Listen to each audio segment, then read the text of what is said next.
Hello friends, my name is Vishal. और आज मैं एक करंट टॉपिक को पॉलिटी से जोड़ के डिस्कस करने जा रहा हूँ। क्योंकि हम जानते हैं कि हाल ही में प्रेसिडेंट का इलेक्शन हुआ है और उसमें द्रौपदी मुर्मू अभी हाल ही में राष्ट्रपति के लिए चुनी गई हैं। तो आज हम सीखेंगे कि राष्ट्रपति का चुनाव किस प्रकार से होता है, राष्ट्रपति के चुनाव में कौन से लोग भाग ले सकते हैं, उनके पद का उल्लेख संविधान में कहाँ पे उल्लेख किया गया है, राष्ट्रपति का निर्वाचन प्रक्रिया क्या होती है और राष्ट्रपति के लिए एलिजिबिलिटी क्राइटेरिया क्या है। इन सभी बातों पे हम चर्चा करते हैं। तो चलिए शुरू करते हैं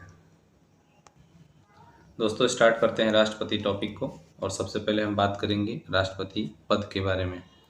तो राष्ट्रपति पद का उल्लेख संविधान के अनुच्छेद 52 में किया गया है। 52 में लिखा गया है कि भारत का एक राष्ट्रपति होगा, भारत का एक राष्ट्रपति होगा। ये प्रावधान संविधान के अनुच्छेद 52 में दिया गया है। तो राष्ट्रपति पद का उल्लेख हमारा संवैधानिक पद के हिसाब से है।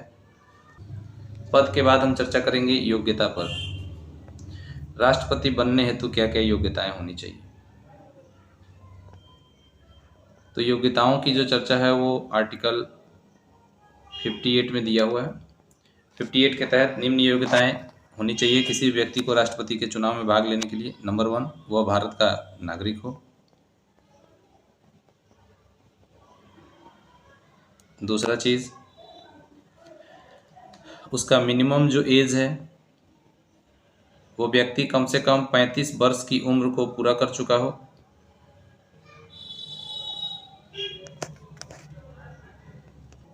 पैंतीस वर्ष की उम्र पूरी कर लेनी चाहिए।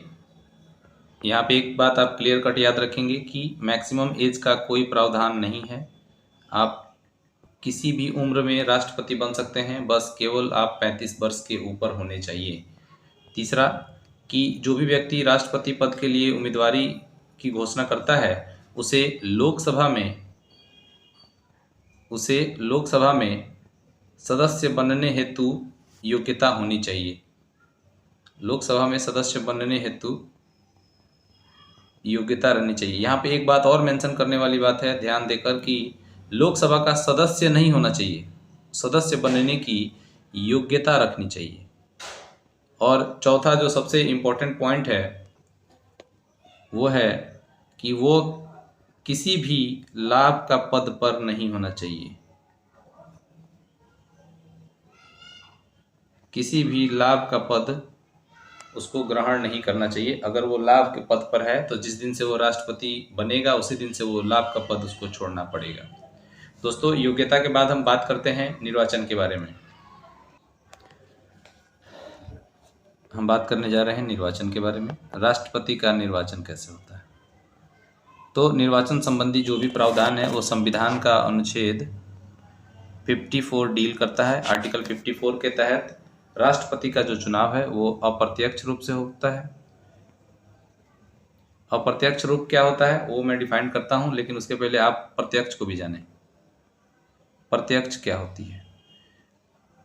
प्रत्यक्ष वो होता है जिसमें जनता सीधे अपने प्रतिनिधि को वोट करती है। जिसमें जनता सीधे अपने प्रतिनिधि को वोट करती है। मान लीजिए कि एमएलए का चुनाव है तो उसमें जनता सीधे अपने प्रतिनिधि को वोट करती है। मुखिया का चुनाव है उसमें भी जनता सीधे अपने प्रतिनिधि को वोट करती है। एमपी का चुनाव है उसमें भी जनता सीधे अपने प्रतिनिधि को वोट करती है। लेकिन जनता के द्वारा चुना गया प्रतिनिधि अगर किसी व्यक्ति को चुनता है तो ऐसा माना जाता है कि ये वोट जनता का ही है, लेकिन प्रत्यक्ष रूप से ना होकर अप्रत्यक्ष रूप से है, इनडायरेक्ट रूप से है। अतः हम देखते हैं कि जनता पहले एमपी का चुनाव करती है या एमएलए का चुनाव करती है और वो एमपी और एमएलए मिलकर राष्ट्रपति का चुनाव करता है। तो हम मान के चलते हैं कि राष्ट्रपति का चुनाव जनता के द्वारा ही हो रहा है, लेकिन अप्रत्यक्ष रूप से। आर्टिकल 54 निर्वाचक मंडल को भी डील करता है। आइए हम उसको देखते हैं कि राष्ट्रपति के चुनाव में कौन कौन से लोग भाग ले सकते हैं। अब हम बात करने जा रहे हैं निर्वाचक मंडल के बारे में। राष्ट्रपति का निर्वाचक मंडल। राष्ट्रपति के निर्वाचन में कौन कौन से लोग भाग ले सकते हैं? तो इसको 3 पार्ट में बांट के हम देखते हैं। पहला, राज्यसभा के निर्वाचित सदस्य।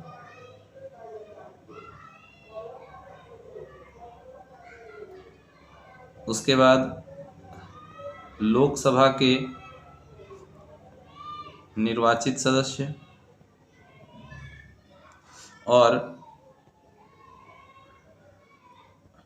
विधानसभा के निर्वाचित सदस्य। मैं बार बार निर्वाचित शब्द का उल्लेख कर रहा हूं यहाँ पे। इसका कारण है कि विधानसभा, लोकसभा और राज्यसभा में मनोनयन का सिद्धांत है। हालांकि अभी लोकसभा और विधानसभा से जो एंग्लो इंडियन का मनोनयन होता था उनको हटा दिया गया है, लेकिन अभी भी राज्यसभा में 12 सदस्यों को राष्ट्रपति मनोनीत करता है। राज्यसभा में 12 सदस्यों को राष्ट्रपति मनोनीत करता है, इसीलिए मनोनीत सदस्यों को राष्ट्रपति के निर्वाचक मंडल में शामिल नहीं किया जाता है और केवल निर्वाचित सदस्यों को ही शामिल किया जाता है। दोस्तों, 1992 के पहले पुदुचेरी और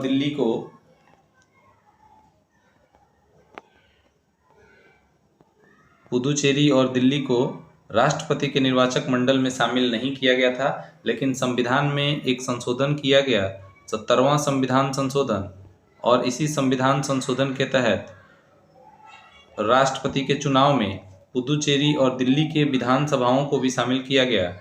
1992 में ये अमेंडमेंट हुआ था, लेकिन 1997 में पहली बार इन दोनों केंद्र शासित प्रदेशों ने राष्ट्रपति के चुनाव में भाग लिया था। दोस्तों, मैंने अभी बताया कि राष्ट्रपति के निर्वाचक मंडल में मनोनीत सदस्य शामिल नहीं किए जाते हैं, जिसमें एंग्लो इंडियन भी आता है। लेकिन एक बात यहाँ नोट दे के लिखनी चाहिए अपने को कि एक ऐसे भी एंग्लो इंडियन है जिन्होंने राष्ट्रपति के चुनाव में भाग लिया था। एक ऐसे भी एंग्लो इंडियन है जिन्होंने राष्ट्रपति के चुनाव में भाग लिया था। उनका नाम था डेरेक ओ ब्रायन पहले ऐसे एंग्लो इंडियन थे जिन्होंने 2012 में राष्ट्रपति के चुनाव में भाग लिया था। एक बात यहाँ पे क्लियर होनी चाहिए कि ये मनोनयन से नहीं आए थे, बल्कि चुन के इनका चुनाव हुआ था और चुन के ये राज्यसभा में गए थे। राज्यसभा में इनका चुनाव होकर गया था और ये बंगाल के क्षेत्र से चुन के गए थे। बंगाल में एक पार्टी है तृणमूल कांग्रेस, उसी पार्टी से इनका चुनाव हुआ था और ये चुने हुए सदस्य थे, जिस कारण से एंग्लो इंडियन होते हुए भी इन्होंने राष्ट्रपति के चुनाव में 2012 में भाग लिया था। दोस्तों, निर्वाचक मंडल के बाद हम बात करेंगे कि चुनाव की विधि क्या होती है, निर्वाचन की विधि क्या होती है। तो राष्ट्रपति का निर्वाचन किस विधि से होगा, इसका प्रावधान किया गया है संविधान के अनुच्छेद 55 में, और उसमें लिखा गया है कि राष्ट्रपति की जो निर्वाचन की प्रक्रिया होगी एकल हस्तांतरीय, या इसको हम संक्रमणीय भी कह देते हैं कई बार, अनुपातिक, गुप्त मतदान प्रणाली। इस प्रणाली से राष्ट्रपति का चुनाव होता है। हस्तांतरित इसलिए कह रहे हैं क्योंकि वोट एक उम्मीदवार से दूसरे उम्मीदवार में भी ट्रांसफर किया जा सकता है और इसमें रेशियो का प्रोपोर्शन होता है, जिसके कारण से इसका अनुपातिक। गुप्त इसलिए कहा जाता है कि आप अपने मत को दिखा नहीं सकते। अभी हमने देखा कि राष्ट्रपति का निर्वाचन विधि क्या है।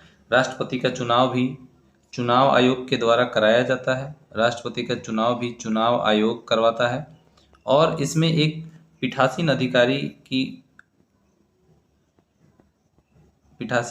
की गठन होती है। पीठासीन अधिकारी कौन बन सकता है?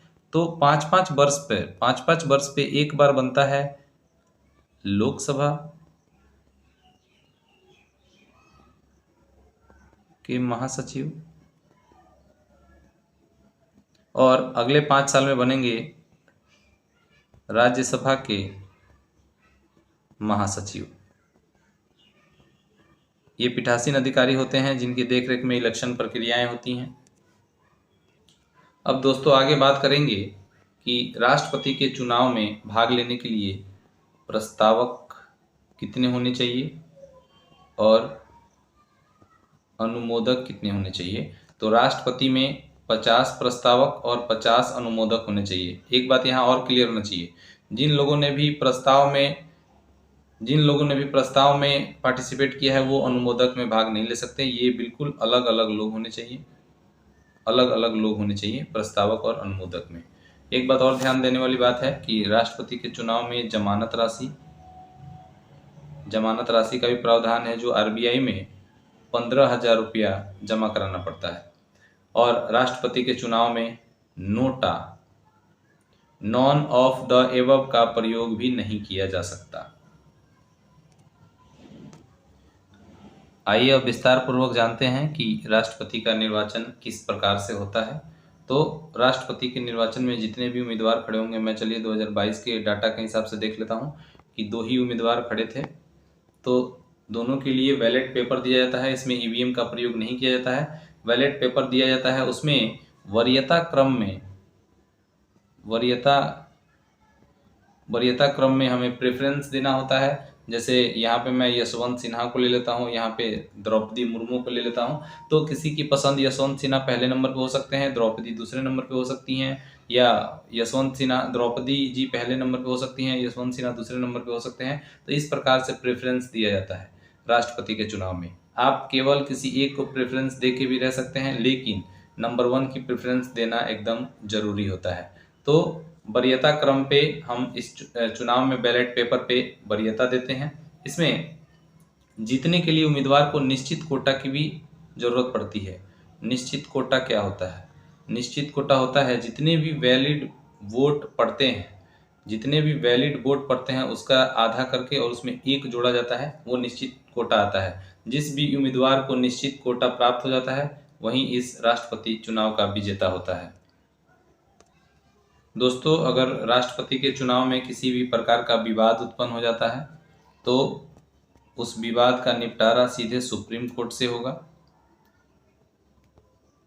राष्ट्रपति चुनाव के विवाद का निपटारा सुप्रीम कोर्ट करती है। राष्ट्रपति के चुनाव के बाद जब इनका परिणाम आता है, उसमें जो राष्ट्रपति बनता है उनके लिए शपथ का प्रावधान है। शपथ का प्रावधान हमारे संविधान के आर्टिकल 60 में दिया गया है। 60 में यह शपथ का प्रावधान में यह दिया गया है कि राष्ट्रपति को सुप्रीम कोर्ट का चीफ जस्टिस ऑफ इंडिया शपथ दिलाएगा, या अगर चीफ जस्टिस ऑफ इंडिया किसी कारणवश अनुपस्थित हैं तो वरिष्ठ न्यायाधीश द्वारा राष्ट्रपति को शपथ दिलाने का काम किया जाएगा। शपथ के बाद हम कार्यकाल की चर्चा करते हैं। तो राष्ट्रपति का कार्यकाल संविधान के अनुच्छेद 56 के तहत आता है। राष्ट्रपति का कार्यकाल 5 वर्ष का होता है।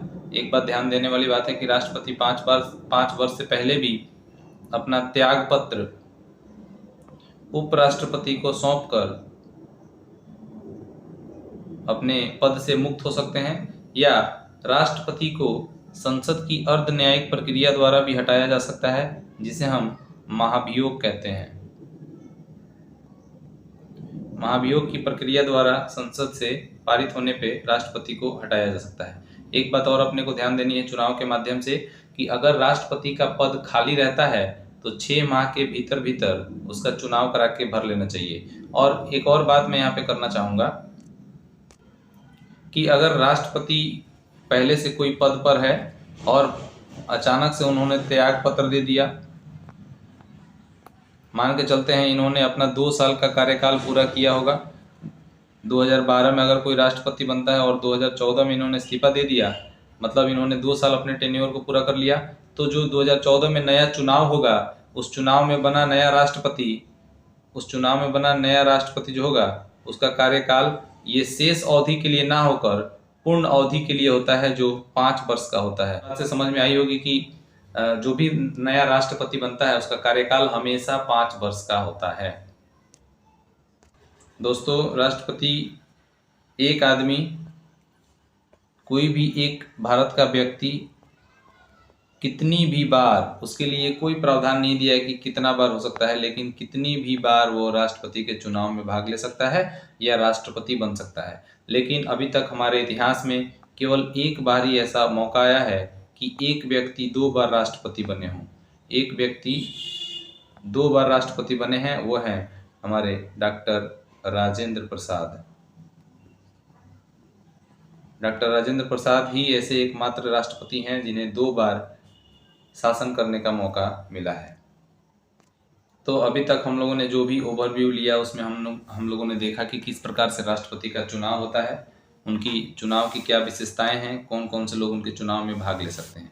अब हम बात करेंगे आज लेटेस्ट जो चल रहा है, लेटेस्ट न्यूज के ऊपर चर्चा करेंगे करंट के हिसाब से। तो 2022 में राष्ट्रपति का चुनाव हुआ है। अभी यहाँ तक टेन्योर था श्री रामनाथ कोविंद का। अब रामनाथ कोविंद का टेन्योर समाप्त होता है और यहाँ से नए राष्ट्रपति का सफर जारी होता है। हम देखेंगे कि जो इस बार 2022 में राष्ट्रपति के उम्मीदवार थे वो 2 लोग थे। एक जो विपक्ष दल के नेताओं के द्वारा उम्मीदवार में खड़े किए गए थे उनका नाम था यशवंत सिंह, और जो बीजेपी की तरफ से खड़ी हुई थी उनका नाम था द्रौपदी मुर्मू। थोड़ा सा और इन दोनों के ऊपर चर्चा करते हैं।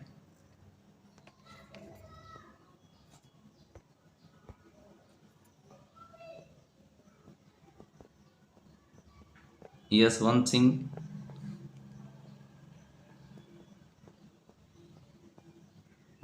द्रौपदी मुर्मू।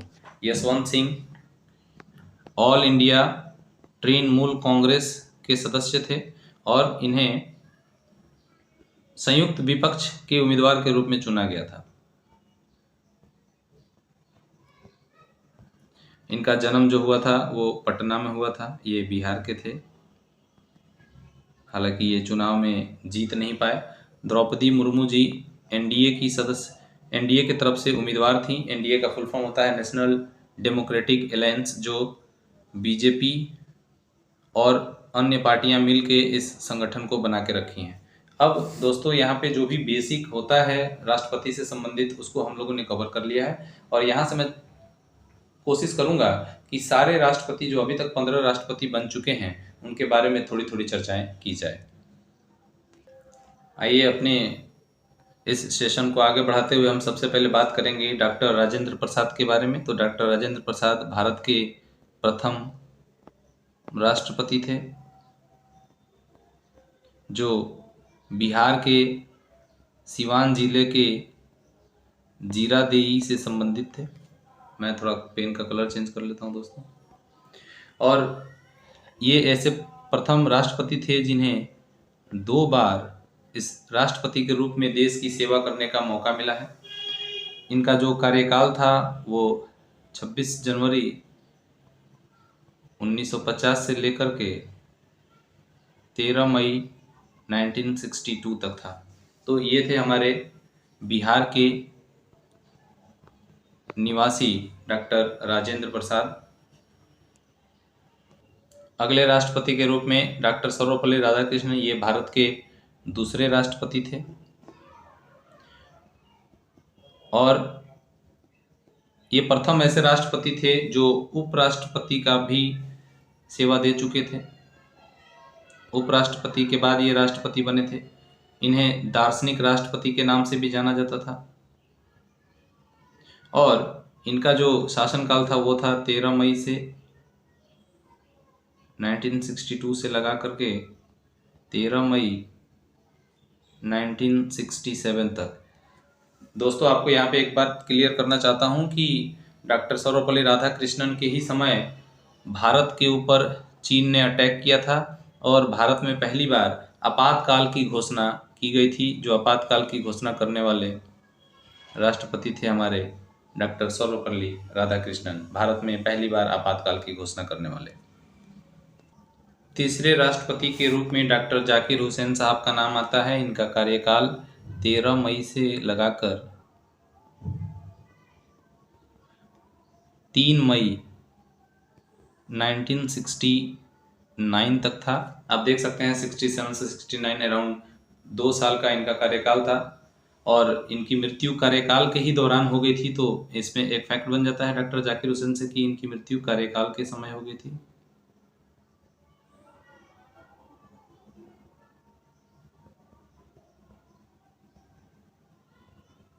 कार्यकाल के दौरान इनकी मृत्यु हो गई थी और नाम से ही लग रहा है कि ये प्रथम मुस्लिम राष्ट्रपति थे।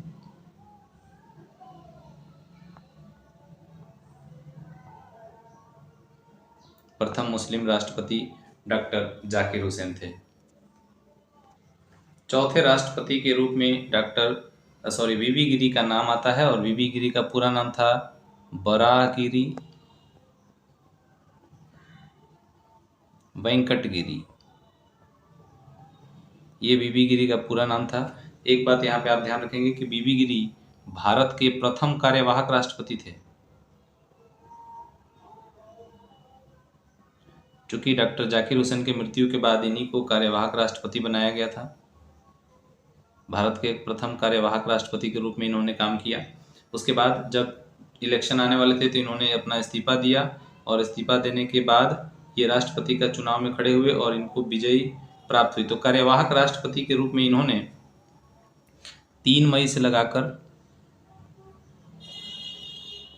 20 जुलाई तक 1969 तक इन्होंने कार्यभार संभाला था कार्यवाहक राष्ट्रपति के रूप में। और ये जब चुनाव में आए तो चुनाव के बाद जब इनकी जीत हुई उसके बाद इन्होंने 24 अगस्त से 1969 से लगाकर 24 अगस्त 1974 तक इन्होंने राष्ट्रपति के रूप में कार्य किया। दोस्तों, इन्हीं के शासनकाल के दौरान भारत पे पाकिस्तान का हमला हुआ, जिसके बाद भारत में द्वितीय बार आपातकाल की घोषणा की गई और वो आपातकाल की घोषणा करने वाले व्यक्ति वीवी गिरी थे। और पहला हम लोगों ने चर्चा किया था कि पहली आपातकाल जब चीन ने अटैक किया था तो सर्वपल्ली राधाकृष्णन के समय की गई थी।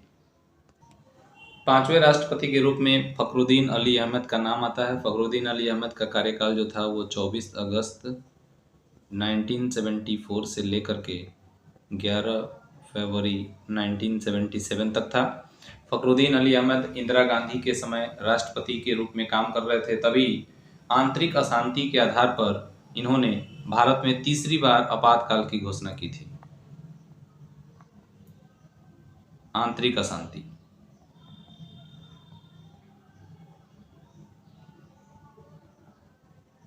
इंदिरा गांधी उस समय प्रधानमंत्री के रूप में कार्य कर रही थी। इनके फखरुद्दीन अली अहमद के कार्यकाल के बाद नीलम संजीव रेड्डी का कार्यकाल शुरू होता है। नीलम संजीव रेड्डी का कार्यकाल 25 जुलाई 1977 से लगाकर 25 जुलाई 1982 तक था। यहाँ 2 बातें आप ध्यान रखेंगे कि नीलम संजीव रेड्डी निर्विरोध जीतने वाले प्रथम राष्ट्रपति थे। निर्विरोध जीतने वाले प्रथम राष्ट्रपति नीलम संजीव रेड्डी थे। और ये जो 25 तारीख का प्रावधान आ गया है, आपने देखा कि 22 तारीख तक ही इलेक्शंस के परिणाम आ गए थे, लेकिन जो मुर्मू जी हैं वो 24 तारीख को शपथ ग्रहण करेंगी और 25 तारीख से अपने कार्यभार को संभालेंगी। तो इस प्रकार से 25 जुलाई का जो प्रावधान है वो नीलम संजीव रेड्डी के कार्यकाल से ही शुरू होता है। 7वें राष्ट्रपति के रूप में ज्ञानी जैल सिंह का नाम आता है। आप देख सकते हैं ये सिख रिलीजन से आते हैं, तो ये भारत के प्रथम सिख राष्ट्रपति थे। भारत के प्रथम सिख राष्ट्रपति और पॉकेट वीटो का प्रयोग करने वाले भी राष्ट्रपति ज्ञानी जैल सिंह ही थे। जब आप राष्ट्रपति टॉपिक को पढ़ेंगे तो आपको मालूम चलेगा कि पॉकेट वीटो क्या होता है। और इनका जो कार्यकाल था वो 25 जुलाई 1982 से लेकर 25 जुलाई 1987 तक था। ज्ञानी जैल सिंह के बाद आर वेंकटरमन राष्ट्रपति के रूप में कार्य करते हैं। आर वेंकटरमन का जो कार्यकाल था वो 25 जुलाई 1987 से 25 जुलाई 1992 तक था। आर वेंकटरमन भी उपराष्ट्रपति से राष्ट्रपति बनने वाले राष्ट्रपति थे। राष्ट्रपति बनने से पहले ये भी उपराष्ट्रपति थे। 9th पोजीशन के राष्ट्रपति डॉक्टर शंकर दयाल शर्मा जी का कार्यकाल 25 जुलाई 1992 से लगाकर 25 जुलाई 1997 तक था, और ये भी उपराष्ट्रपति से राष्ट्रपति बनने वाले राष्ट्रपति थे। डॉक्टर शंकर दयाल शर्मा के बाद KR नारायणन साहब राष्ट्रपति बनते हैं। KR नारायणन साहब 10वें नंबर के राष्ट्रपति थे। इनका कार्यकाल 25 जुलाई से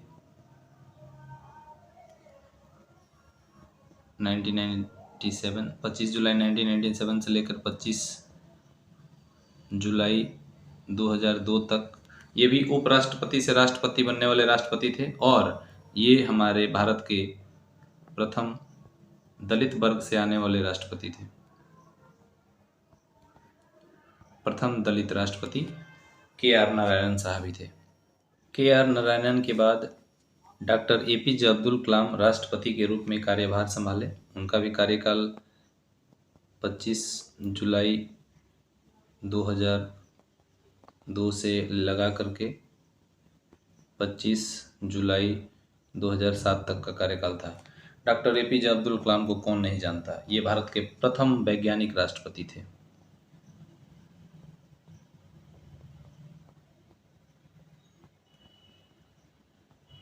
भारत के प्रथम वैज्ञानिक राष्ट्रपति डॉक्टर APJ अब्दुल कलाम थे। डॉक्टर APJ अब्दुल कलाम के बाद श्रीमती प्रतिभा देवी सिंह पाटिल जी का नाम आता है। इनका कार्यकाल 25 जुलाई 2007 से लगा करके 25 जुलाई 2012 तक था। ये भारत की प्रथम महिला राष्ट्रपति थी। इनको सौभाग्य प्राप्त हुआ कि महिला होते हुए भी इन्हें राष्ट्रपति का पदभार संभाला इन्होंने। प्रतिभा देवी सिंह पाटिल के बाद प्रणब मुखर्जी जी का स्थान आता है। प्रणब मुखर्जी का कार्यकाल 25 जुलाई 2012 से शुरू होकर के 25 जुलाई 2017 तक रहता है, और ये बंगाल के रीजन से आने वाले हमारे राष्ट्रपति थे। तो प्रथम बंगाली राष्ट्रपति श्रीमान प्रणब मुखर्जी जी थे।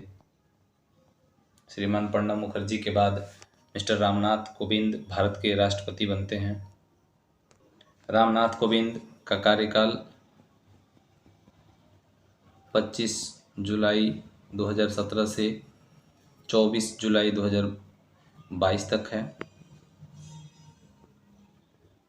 24 जुलाई ये उत्तर प्रदेश के प्रथम राष्ट्रपति होंगे, उत्तर प्रदेश से आने वाले प्रथम राष्ट्रपति। और जब ये राष्ट्रपति का चुनाव लड़ रहे थे तो उस समय वो बिहार के राज्यपाल के रूप में कार्य कर रहे थे, श्री रामनाथ कोविंद। और इसके बाद हम पहुंच जाते हैं सबसे लेटेस्ट द्रौपदी मुर्मू पे। द्रौपदी मुर्मू इस बार NDA के तरफ से उम्मीदवार थी राष्ट्रपति के लिए, और इन्होंने जीत दर्ज किया।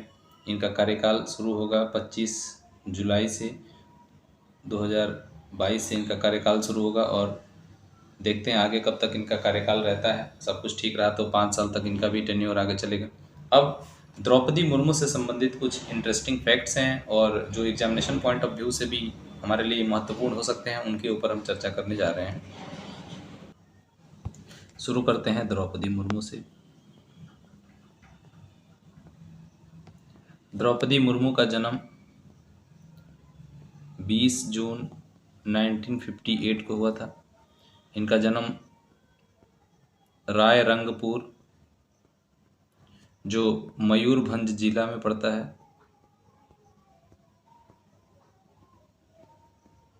राज्य उड़ीसा। उड़ीसा के मयूरभंज जिला के रायरंगपुर की रहने वाली ये महिला हैं। और आपको जान के हैरानी होगी कि ये एक आदिवासी क्षेत्र से आती है, आदिवासी सेक्शन से आने वाली ये महिला हैं, और इनका आदिवासी से संबंध है, इसलिए ये भारत की प्रथम आदिवासी राष्ट्रपति हुई। भारत की प्रथम आदिवासी राष्ट्रपति। और इसमें भी अगर प्रश्न पूछा जाए कि किस आदिवासी समुदाय से ये बिलोंग करती हैं, तो इसका आंसर हो जाएगा संथाल। ये संथाली हैं, जो उड़ीसा के क्षेत्र से बिलोंग करती हैं। मुर्मू जी राजनीति में आने से पहले वो एक प्रोफेसर थी। राजनीति में आने से पहले वो एक प्रोफेसर थी। उसके बाद उन्होंने दो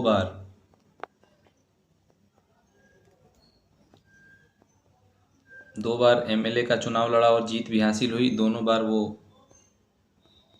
रायरंगपुर से वो एमएलए की सदस्य रहीं। उसके बाद 1997 में वो पहली बार भारतीय जनता पार्टी को ज्वाइन किया उन्होंने। 2015 में झारखंड की राज्यपाल बनी।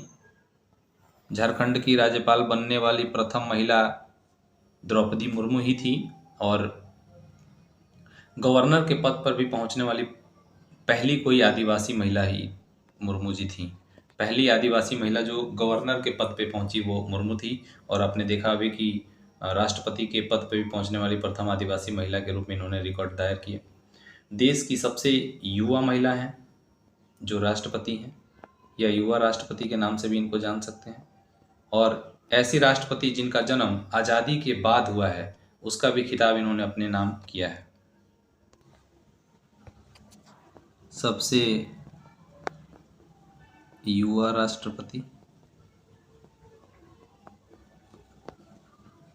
आज़ादी के बाद जन्मी राष्ट्रपति,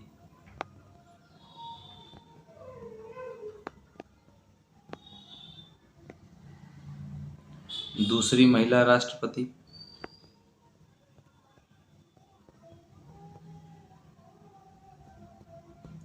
राष्ट्रपति, और प्रथम आदिवासी राष्ट्रपति।